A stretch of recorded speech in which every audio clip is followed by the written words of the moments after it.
Bueno, ahora vamos a empezar a ver el tema de metodología de la búsqueda de información.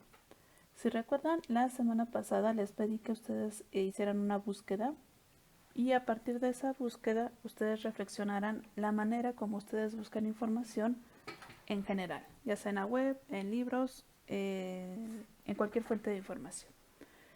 Esto lo hice con el propósito de que ustedes reflexionaran cómo lo hacen, cuál es su método. Un método van a ser los pasos que ustedes normalmente siguen para desarrollar alguna actividad. En este caso, la metodología normalmente siempre seguimos una misma ruta para desarrollar una tarea. ¿Alguna vez se han preguntado si para hacer una búsqueda de información necesitamos una metodología? Bueno, aquí les voy a compartir unos pasos que espero les puedan enriquecer su método que ya tienen.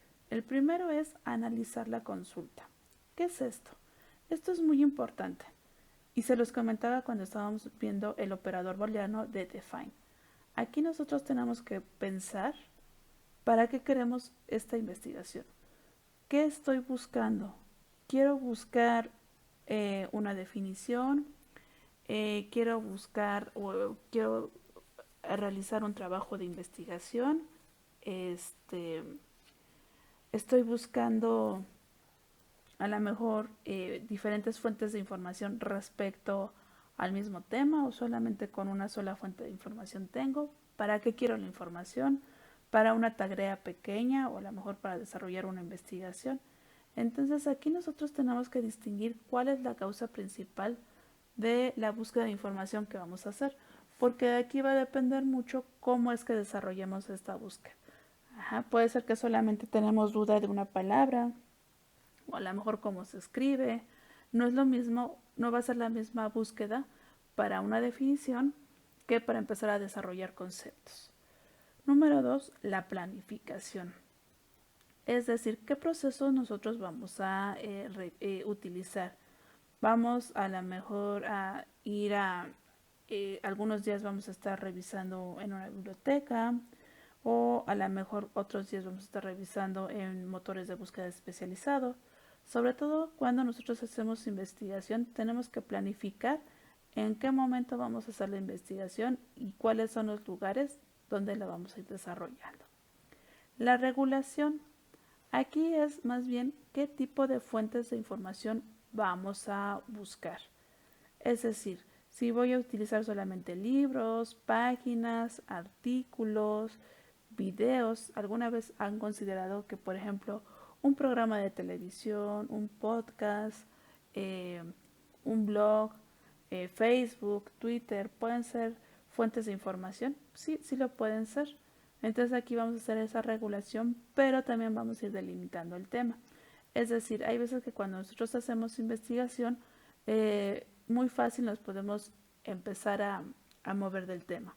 A lo mejor podemos empezar viendo metodologías de aprendizaje y sin querer nos dirigimos a tipos de enseñanza y podemos terminar revisando información de cómo hacer material didáctico.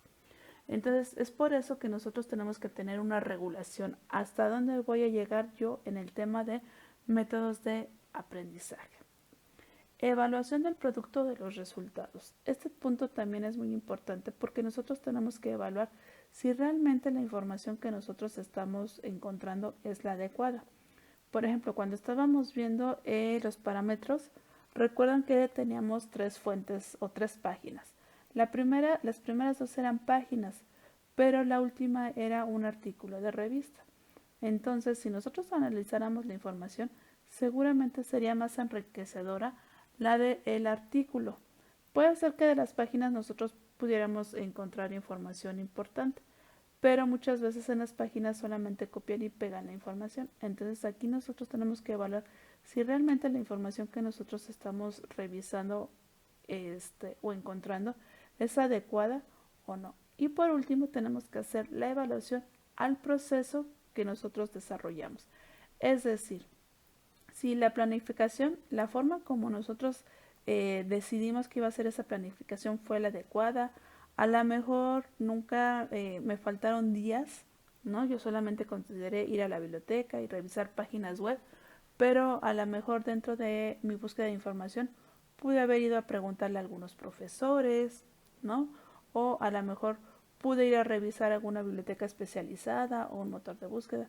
Entonces aquí en la evaluación nosotros vamos a evaluar todo este proceso que desarrollamos y vamos a ver si es que fue adecuado y en caso de no ser adecuado, cómo lo podríamos modificar.